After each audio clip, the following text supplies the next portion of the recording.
Ladies and gentlemen, you are watching Concert Junkies, Rob and John. Oh, yeah. And we're live, guys. Hey, what's up? Hey, how's it going? For anybody that's new here, I'm Rob. I'm Allie And I am Danny. from Ashes to New. So excited. So let's just jump right in and talk about kind of the elephant in the room and what everybody online kind of is wondering and reading through all the comments, grabbing that popcorn. Let's hear it from the horse's mouth. So, Danny, something happened at a recent show that has gotten a lot of attention online. Before we talk about everybody else's reaction, can we hear from you through what was kind of happening on stage when this all transpired? Sure. So it was a little festival in Glen Flora, Wisconsin called Northwoods Rock Rally. We were headlining that night. We just started our set, and I walked out to start, performing first song, and I got hit in the face with some water. Now, initially, my first thought is like, well, that was weird, but that could have been anything. That could have been someone just excited in the crowd, just like, like spinning a bottle, whatever. I was like, right away, I was like, maybe that's not somebody like, trying to do anything malicious. You know what I mean? So at first I just kind of like ignored it. Because things at shows happen, people are excited. After the second and third time, I was like, okay, like someone is specifically targeting us and being sneaky about it. Otherwise they would just be like, you know what I mean? Like, So someone is specifically targeting us and trying to hide. They know what they're doing. They know exactly what they're doing. And they're antagonizing us. So I was like, okay, I don't want to just stop the show because that's going to let them know that, that we're onto them and we're trying to actively find them. So like we get like 7 songs in and I finally spot him spray Matt. It's like zooming in. Yeah, like I just happened to look over because I knew I got hit on this side of the face. So I knew it was coming from this side of the audience. And so I finally spotted him and I looked at him and I went, I think I did this, which was the wrong thing to do. I meant, but I'm like singing words and like performing and trying to like address a person like on the side. Like that's difficult to do. It's difficult enough when like you're singing words and someone sings the wrong words and you're reading their lips. It can like mess with your head. So like I'm trying to like tell this guy like, hey, I pointed at him like, stop. Like I see you, stop doing it. And he did it like 3 more times in that song. So that's when I was like, okay, I'm not putting up with this anymore. This is ridiculous. This is insane. And I just got so heated that I didn't even think to just tell security to throw him out. You know what I mean? Like there are a few people who are like, you could have handled this better. You could have done this and you could have done that. It's like very, very good Monday morning quarterback. Congratulations. Phenomenal job from behind your screen at home, not in the middle of the situation. Like you did a very good job of assessing it after the fact while you're watching it on video. I was in the middle of it trying to deal with it.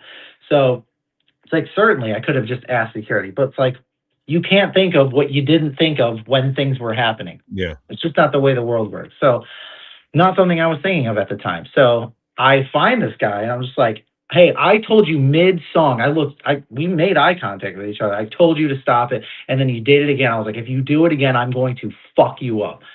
So and he didn't do it again the rest of the show. That was all I was looking to accomplish. So I just didn't think after that. I should have just grabbed security wherever they were to try to throw them out. But this was also a festival that was in a field in kind of the middle of nowhere with like the backstage area being sectioned off with like a chicken wire fence and a zip tie. Like that's the kind of show that we were at. Like I don't even know what security looked like. So there's that aspect too. And the guy didn't do anything after that. And I didn't even think about at the time, like the fact that it could have been more dangerous because it could have been something besides water. Like I am now just finding out that people will put like LSD and things like that and super soakers and spray people in the face with it at festivals and get them like tripping. Um, I didn't even know that that was a thing. So on top of that, like there's that aspect, there's the other aspect that's like, I've told the guy to stop. He's very clearly doing it intentionally. So it's like people are on, there are a few people, I would say 99% of people understand like the reaction, but there are, a few people who were calling me a wuss or saying that's not a big deal. It's like, let me show up to your job randomly at any point in the day and spray you in the face with an unknown liquid. And it's like, by your own logic, you should be perfectly fine with that. And you would just stand there and take that. It's like just such an asinine take that someone would let a stranger spray them in the face with something when you're at work. Well, you've had people that actually wrote under one of the videos in the comments that were in law that have commented that was assault. You didn't know if that was spit. You didn't know if that was a drug. You didn't know what was coming out of that. Is that kind of how you were looking at it? Yeah, it's like any unwanted contact is technically battery. So it's like people can get mad at me all they want that I threatened to, which, by the way, I threatened to end the guy. That's a figure of speech. I was not threatening to kill the guy. That's crazy. It's no different than saying I'll destroy you. I'm gonna obliterate you. I'm gonna end. Like, it's a figure of speech. You know what I mean? It just means, like I said in a video online, I was like, does destroy you mean that I'm going to disintegrate you and molecularize you? No, it just means you're gonna fuck somebody up. So, there are people who are all upset about what I said. Cool, you're upset about what I said. How about what this person did, which is definitionally battery? You know what I mean? Like, people downplay the video that they see because they just see the reaction, which is like, in sports, you don't see the person who commits the first foul. You see the reaction when someone shoves them back and then that person gets kicked out of the game. You know what I mean? So, and there were other people who were getting sprayed with water, I guess, throughout the day, whether it was fans or whether it was other bands. And they commented and they said, yeah, it was pissing all of us off. And it's unfortunate that there wasn't enough security to take care of that person or that people didn't feel like they could get somebody to take care of this person. That's kind of a bummer, My biggest thing is, how did they bring it in? There was no there. That's the thing. Another thing that I found out is that because of the way that this place is set up, they didn't search anyone. There were no searches. Which is, I'm going to be honest with you, that's crazy. When this first all came out and people were like, "Where's security?" I was like, "Listen, guys, like, security's not going to spot that. They're not going to know. Like, you know what I mean? They're not going to know." And they kind of went into that area after the whole thing happened. But it's like, man, to have no search. Like, no searching for like people entering the festival is, I'm going to be honest, that's kind of crazy. And if that's the way that's set up, we're never going back to that festival ever again. So how did the fans react, like, directly around the guy? I think that people, it's tough because there was someone else who was saying like, oh, the fans around them should have done something. It's like, that's not their job though. That's not their job to take care of that or to do anything. Because like a lot of people don't want to have problems. You know what I mean? And it's like a guy around them is causing problems, but it's like most people don't want to have to be the person to deal with that. And it's not their job. So the fans directly around him were happy about me calling him out because they were also getting sprayed with water. It's like, this was just a person who was there for their own entertainment and enjoyment of irritating other people. So how much has it spiraled since you did the challenge and you asked for addresses? Yeah, what's funny is like, obviously that's not a serious thing. It's more of like the people who are upset with the way that I responded is like, well, by your own logic, then this situation that I'm presenting should be totally fine with you. And if you want to have your logical consistency, if you want to be a man of your word or a woman of your word, whatever, then post your work address and we'll just send someone randomly to come spray you in the face with an unknown, substance. Like, that clearly is insane. I love that you had to clarify that it would be a random person coming to shoot them in the face because everybody was going nuts. They're like, is it you guys coming? Like, is the band coming? Yeah. Yeah, they're like, oh, I'd like to sign up if it's you guys coming. I was like, no, it's like you guys are missing the point. But that's okay. It was Can at the end of the we day use just a joke. My question is, can we use a power washer? Oh my god! Yeah. Good God, that would be wild. Well, I'm saying if we're Yeah, and what is the velocity at which it's no longer acceptable, right? Yeah, I there's mean, got to be a boundary at some point. Like, I would think that would be on that venue and whoever was organizing that event, that would be on them. They didn't get proper security. They weren't prepared for anything. Sure, and I think that is true despite the situation. I think either way, even with tight in venue security, that probably still could have happened. But the fact that they weren't searching anyone on the way inside of the venue is their fault. But they might have allowed something like that to come in. You know what I mean? It's an outdoor festival in the middle of a field. You know what I mean? Very, very like kind of backwoodsy. So who knows? That item might have been let in. I don't really know. I don't do security, so I don't know what was inside of that festival that day, especially with there not being searches. But that could have happened regardless, even if they had people checking it. If they determined that was fine, if it was just like a little water gun, that's like, okay, whatever. They don't know that they're necessarily going to go and use that for something malicious or anything like that. So it probably still could have happened, and even with more security, maybe they could have gotten there faster. But it's like, we didn't say anything on stage for 7 songs, so they also couldn't have known, up until that point either. Yeah. I guess they were spraying other bands too. I don't know why any of the other bands maybe didn't say anything, or they were just like trying not to get in trouble by like reacting, or they were just trying to go up there and keep their head down. But I had several other musicians message me being like, yeah, that fucking asshole was spraying us too. So it's like, it wasn't that all the other bands were able to put up with it and didn't care. Everyone was pissed off at this guy. Oh my God.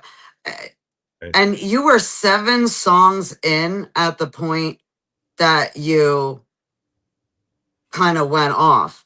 I mean, for all the fans that are kind of saying that you didn't handle this right, I just want to be the first person to kind of, and I was going to write this in the comments. I was like, there's no point because they were just flooding. But you guys play like major festivals on a regular. You guys are used to playing all different kinds of crowds, hype crowds. You've dealt with like different people saying things through the years.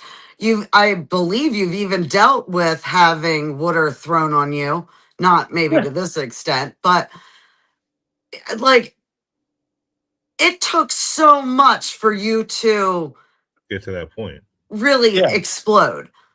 Yeah, and what's funny is that it's almost like it's just, I would say it's worse than having one big drink thrown at you, because like if you're up on stage, you're doing your thing, you're enjoying yourself, you're engaging with the crowd, things are going fine, and you get hit with a water or a beer once, it's like that is a singular incident, and it's like, yeah, maybe you get mad, maybe you berate the guy in the audience and tell him not to do it again, or you'll have security throw them out. This was like a brewing for 30 minutes, trying not to respond, trying to find the guy, continuously getting sprayed in the face every, minute or so. Anytime we went towards the front of the stage, it was like, that was stirring up inside for 30 minutes. And when I finally found him, that was like, I think that was way worse than a single drink being thrown at us on stage, which that's happened too. We came out, we were at a House of Blues somewhere, and this guy just launched a drink, and he had done it to literally every single one of the other bands that night too. So I don't know how he didn't get thrown out. So it's like, again, security is not perfect. It just isn't. So, but you also had all of your professional equipment, which is not cheap. I mean, Okay, like one of the comments, and sorry to keep going to the comments, but honestly, like I was trying to wrap my head around how people could be blaming you for reacting the way you did, even the few people that were. So one person said, "Oh, well, they need to stop serving water at the venues." Like what? Like Yeah, people there's don't know how to behave enough that the venues should like be able to serve water. Like I think yeah, that's a behavioral problem. That's yeah, not a venue problem serving water. absolutely. And it's like, as things continue to happen and as times get, crazier and people do crazier things, it's going to be like, you're not going to be allowed to bring anything into any venue ever. And then you're going to have to pay crazy, prices for even just a water. And I didn't know this either, but people were commenting, hey, when we came to see you, they took our lids Yep. from our water. I don't understand why they do. Is that just so that you can't make a projectile out of it, like with a closed container? I don't know. They said that you couldn't even have your lids anymore. That they would open it and give it to you, and that would be that. Yep. Like I see that. moving That's a forward lot. with the way that people kind of almost get tribal sometimes. Are are you is your team gonna look into security more of the venues? Are you like as an artist getting up there after having something like this happen?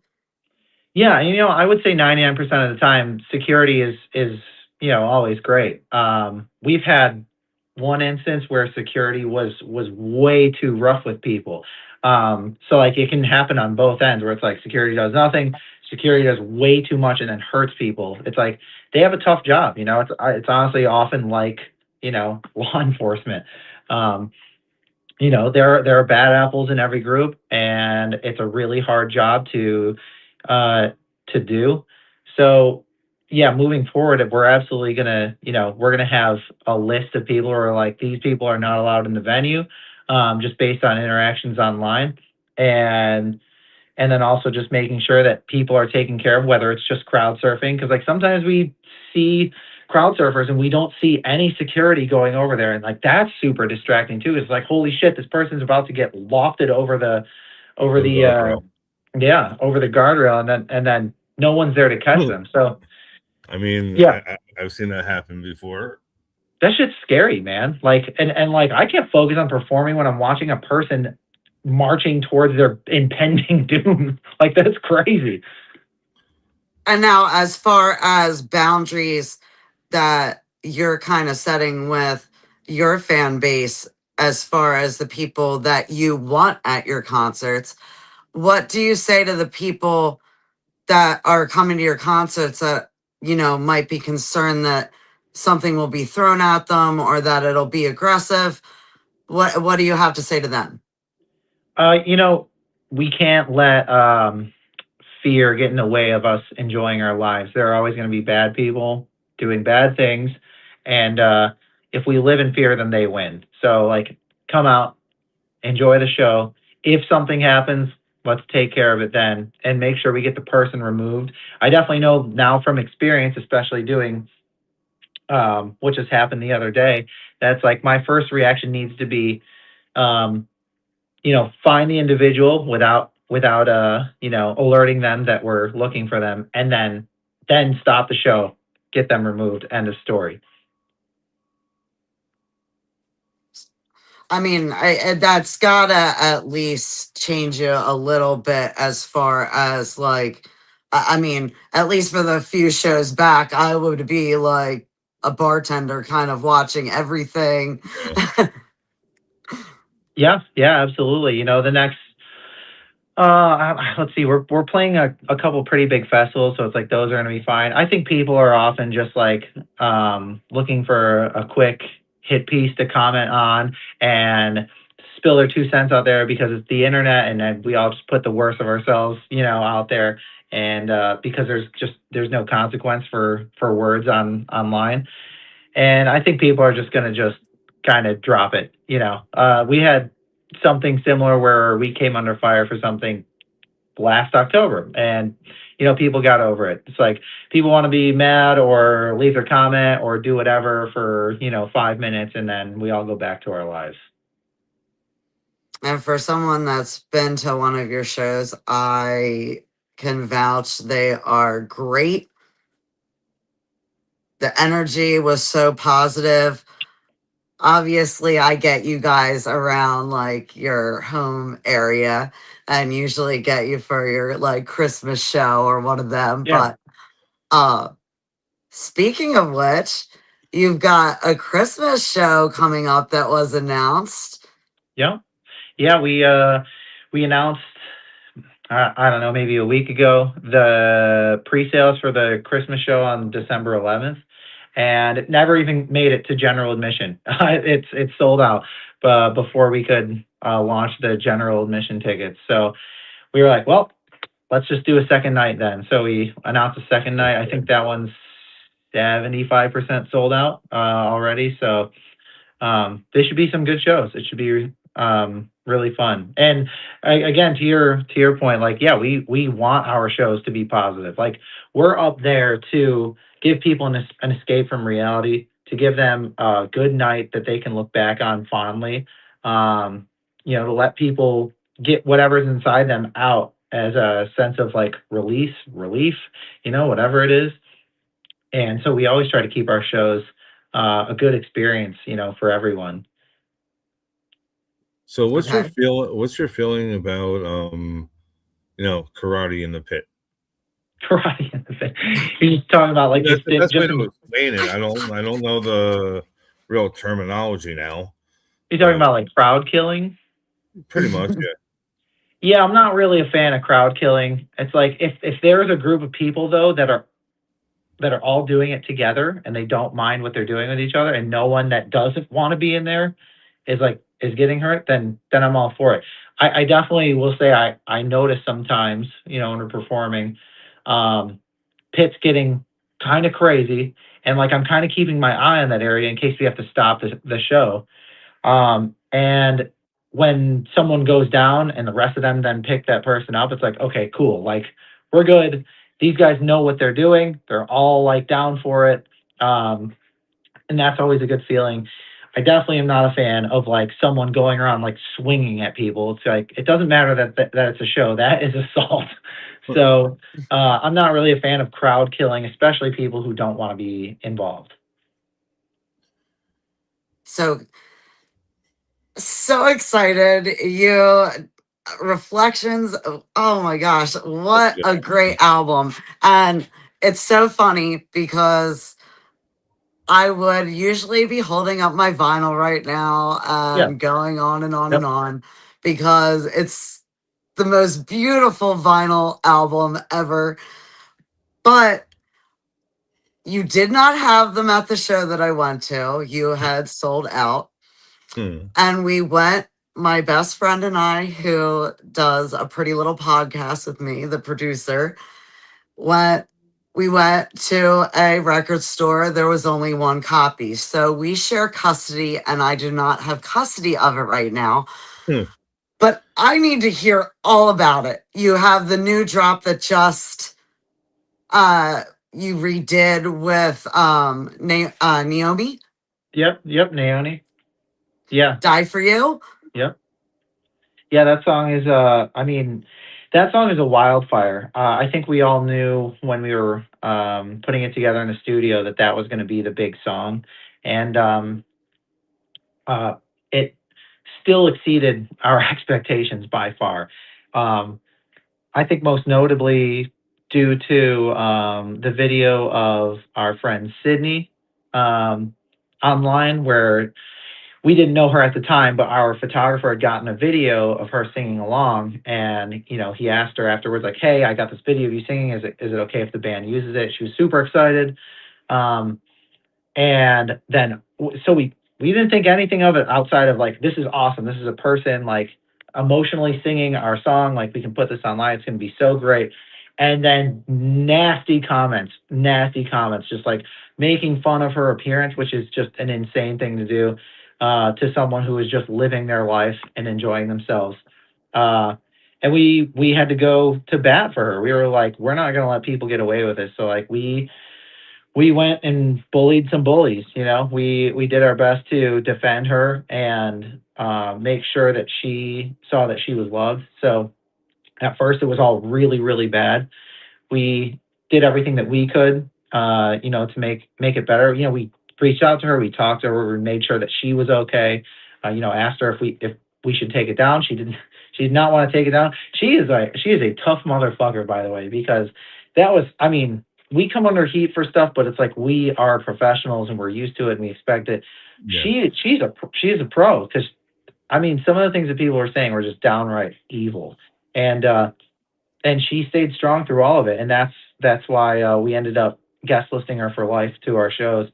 That was all because of that song, and then I feel like that song blew up even more, which we weren't expecting to happen, but the song just became such a big thing that we were like, let's make an example out of this. Let's turn this into like a anti-bullying campaign. And so like we have some things like that we've done with, or that we're going to do with Heart Support, and I think there's something else that we did too.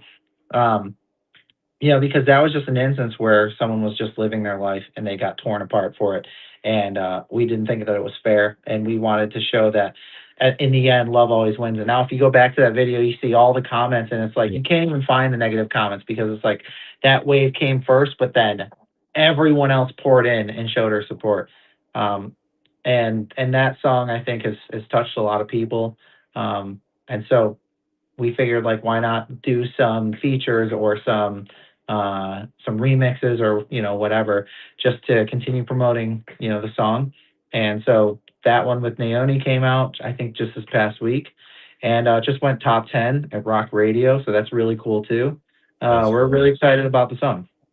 Since the initial response was basically like, with some of it like, oh, they're just clickbait, that whatever. From your point of view, what do you feel that they kind of added to that song?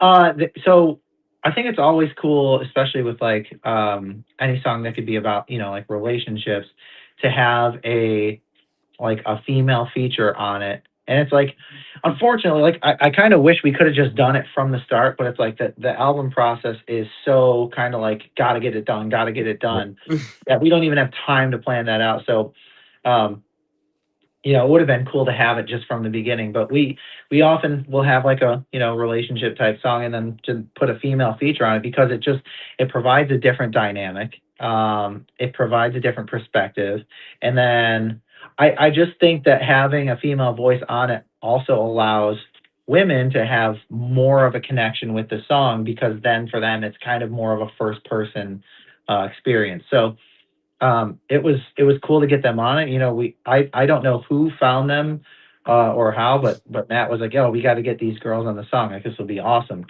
I think what do you call it? Casey from Deadlands, what do you call it, did one of your songs as well.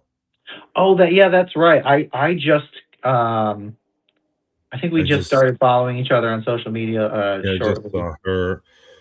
I think I just saw it yesterday. Nice, yeah.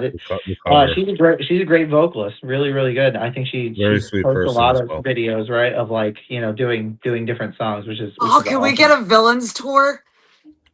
I mean that would be cool. Yeah, we do have a headlining tour coming up in the spring. It's not announced yet, but the whole lineup is already solidified and set in stone. But it would be cool to have them out on the tour. It's tough, we have friends that we've had in the music world that we've been like, man, we got to tour together. And it's like schedules, it's just so hard to line up schedules sometimes. Like the guys Of Mice and Men, we've been talking about touring together for, I think, literally 4 years, and it's like, it's just so tough to get things to line up sometimes.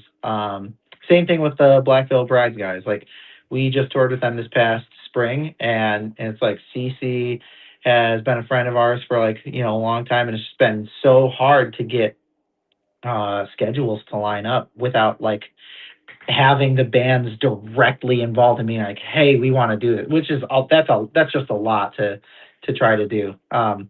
So getting any like one specific particular band on tour it can be really hard just because of like different schedules and stuff like that. But it would be great, you know, to tour with him. So, what kind of who would you like to maybe collaborate with in the future? Who are some of the people? Yeah, I'm just gonna pick a selfish choice, and I'm gonna go with Avenged Sevenfold. That's my favorite band of all time. Sinister Gates is an unbelievable guitarist. M Shadows, awesome singer. I learned a lot from him growing up, and I feel like I based a lot of what I do off of their discography. So it would be really, really awesome to collaborate with one of those guys. Did you catch their show? They were just with Good Charlotte. Yeah, so we've been out on tour the entire time that tour has been out. So I've been looking at the dates, trying to see if I could get out to any one of those shows. But I just got home, a couple days ago, and they're like now out on the West Coast, I think. Oh, okay. So like I looked, but I don't think I'm going to be able to catch anything. We're actually leaving Australia the day that they we're flying out of Sydney the day that they play there. So it's like they're going to play at night. We will have left like that day. I'm like damn it! Like that would have been great to catch them in Sydney. Oh no, I missed my flight. Oh no. Like, oh, please be delayed. I missed my flight. Oh no. That'll be the one time that there are no flight issues whatsoever. It'll be like, all right, your plane's actually early. That would be such a awesome collab. I was surprised that you and Magnolia Park never did a song. Yeah, I just think we put together the tour that we did, and we just did the tour. And I think that it was kind of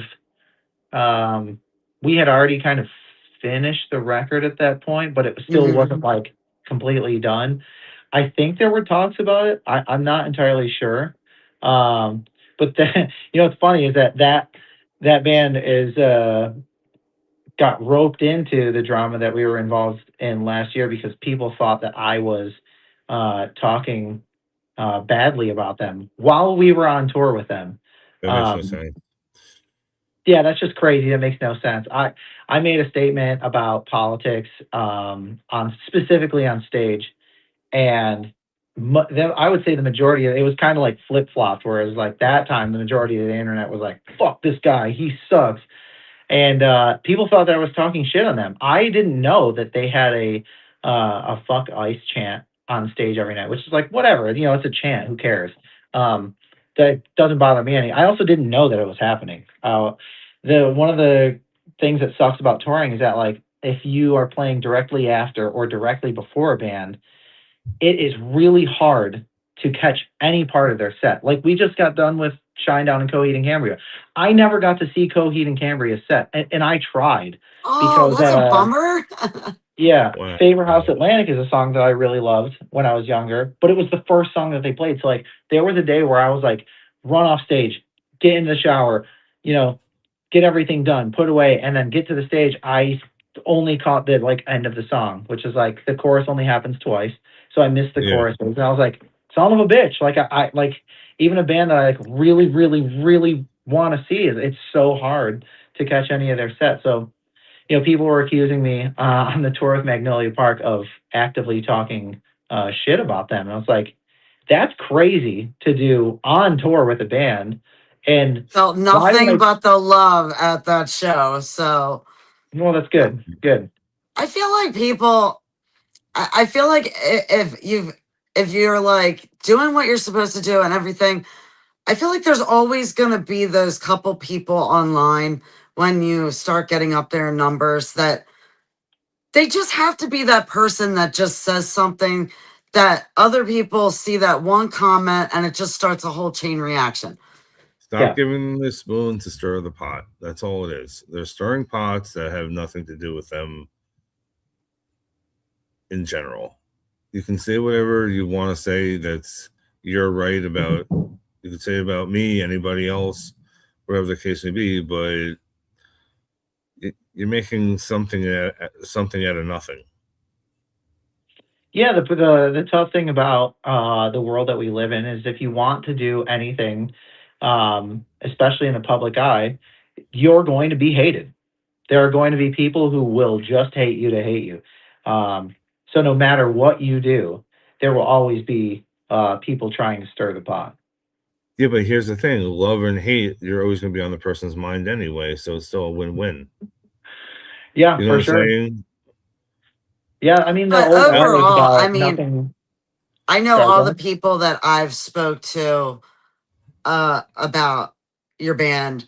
I mean, they all just love you. I mean, I have friends with uh tattoos with your logo. I mean, the love is so strong from everyone that I talk to. I feel like those random people online, they must have never been to your show. They I, must not really follow you, and they yeah, must not like understand your energy, and they should probably find a different page to go on. Yeah.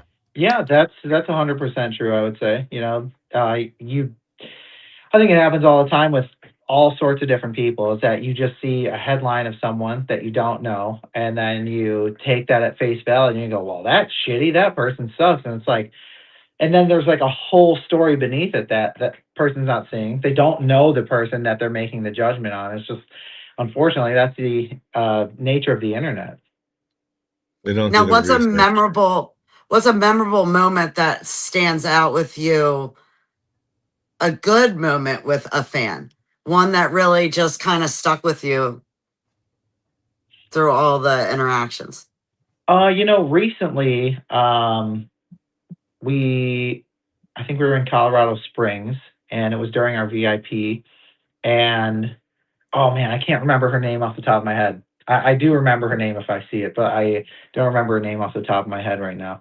Um, she, after we did like the meet and greet part, we were kind of just going around and signing things, and she was like, "I just wanted to let you know that like uh, your story about your, healing and finding inner peace and becoming a better person has really helped me to turn a page and start a new chapter in my life and be happy with myself." And I was like, you know, being a musician on stage and like playing in front of a bunch of people is like, of course it's always been my dream, but it's like, at the end of the day, it's like the impact that you can have on other people, especially like positively in their own personal lives, like that's invaluable. You know what I mean? Like to be able to have a positive impact on someone as an individual to where they can make their lives better, I feel like is priceless. It's like the coolest thing in the world.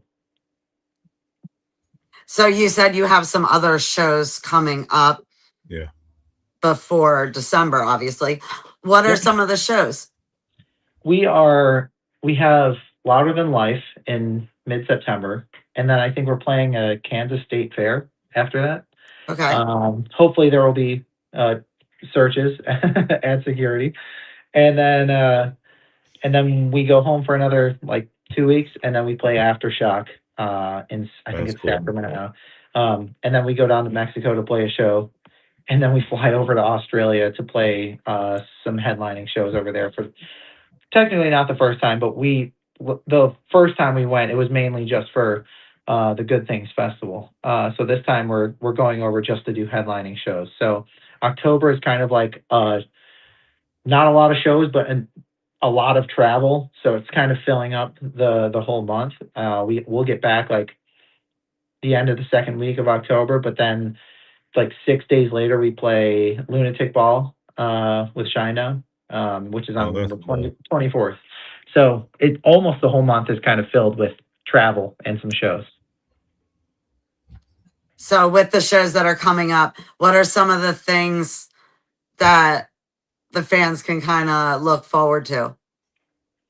Well, I would say with Louder Than Life, our show is I don't want to say the same, but because it depends on when someone saw us last, but kind of it's going to essentially be the same show that we've been playing this year.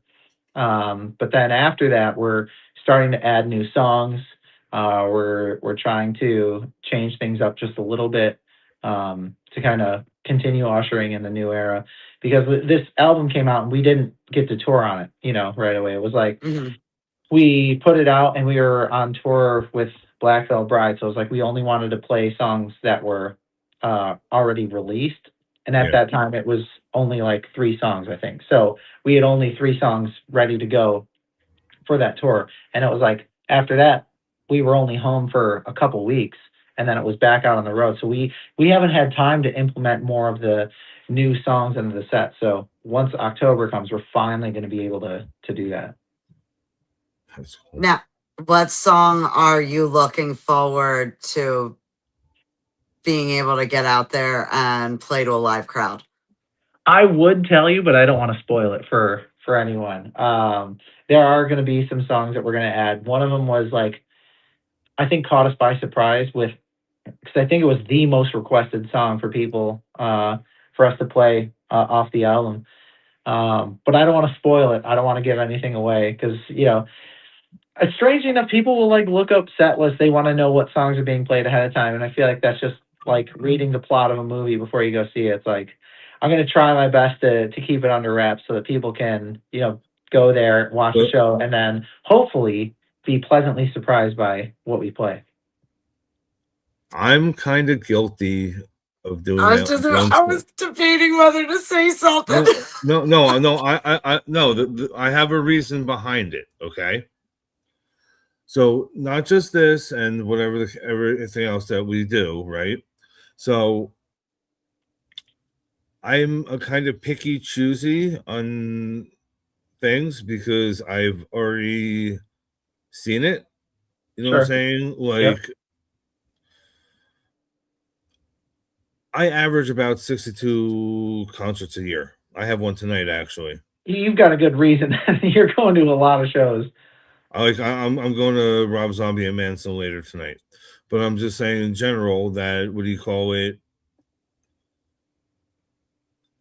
there's certain bands I love to death. Like, I have every CD, every record, everything. But if they're playing the same 7 songs, sure, I don't know if I want to spend the $50 price tag or whatever or higher. Yeah. That's the only reason I would, or even better. The other reason is if I've seen somebody for the first time and it's like a festival setting or whatever the case would be, I tend to look forward to seeing the songs I know, and then with a festival setting, okay, I know 10 songs here that I got to run to the next stage.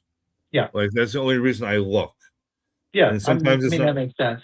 And especially if you're trying to familiarize yourself, with a band, and if you're going to that many shows, it's like, you got to kind of, like you said, you got to pick and choose sometimes. Where it's like, all right, I'm going to all these shows, but it's like I don't want to spend one of my shows that I'm going to go to seeing a show that I have already seen 8 times. Hey, I'm a huge Korn fan, and there's maybe once I missed them play because, well, actually, wherever the location was too. I don't like that venue, but I looked. It was the same set list from last year. Yeah. The only thing that's gonna keep me from an Ashes to New show is like financial.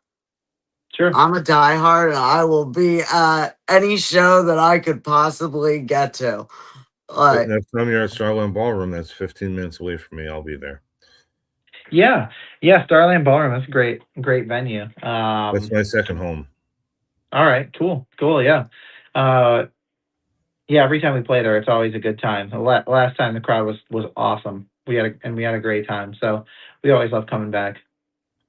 And I have to throw out there at some point down the line, maybe after a Christmas show or something, would you guys come on a Pretty Little podcast? Because Dennis and I had a whole thing that no matter what time you guys gave us, you were one of 5 bands that we were doing the interview, whether it was 1 o'clock in the morning, 2. I thought I was getting punked today. Because I had just said to Rob, I was like, listen, like, these are the bands that I will literally drop everything to do an interview with. And I when I woke up and saw that this was happening, I was like, no way. No way. Oh my goodness. Oh, thank you. I appreciate that. I think we can probably make that work out. You know, it's sometimes my inbox is hard to keep up with. Yeah.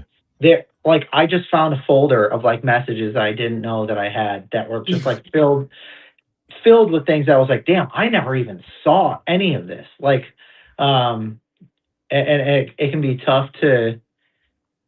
I've got 2 different Facebook pages now. I've got an Instagram, and then there's the band's Instagram, and it's like That's a each lot. one of those has subdivisions of folders that like honestly kind of make no sense. Like my spam folder, for instance, my spam folder is filled with real people. I don't know why that is.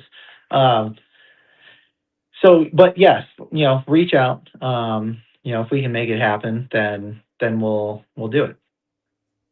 And is there anything else that you kind of want to say to your fans and to anybody that's listening?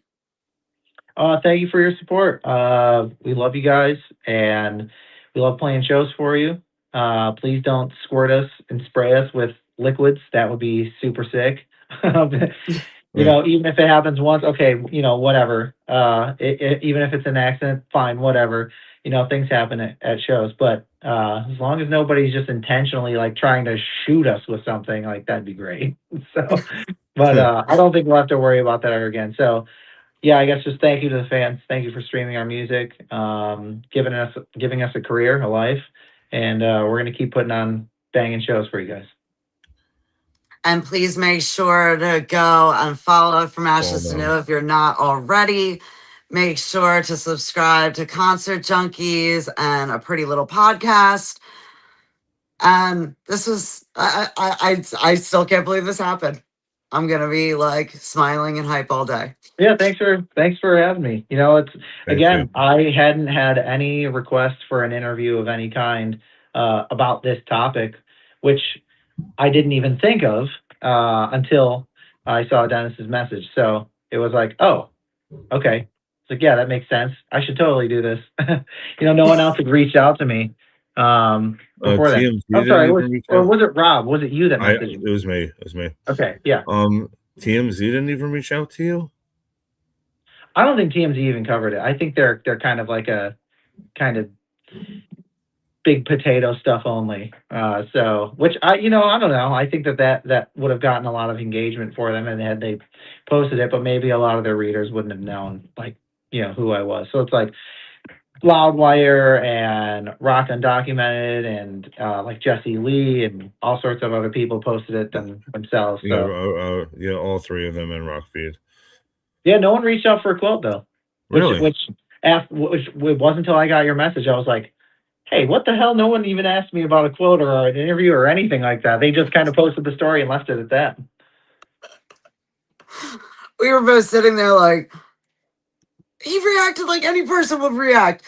That's ridiculous. Yeah, the challenge was great. Time.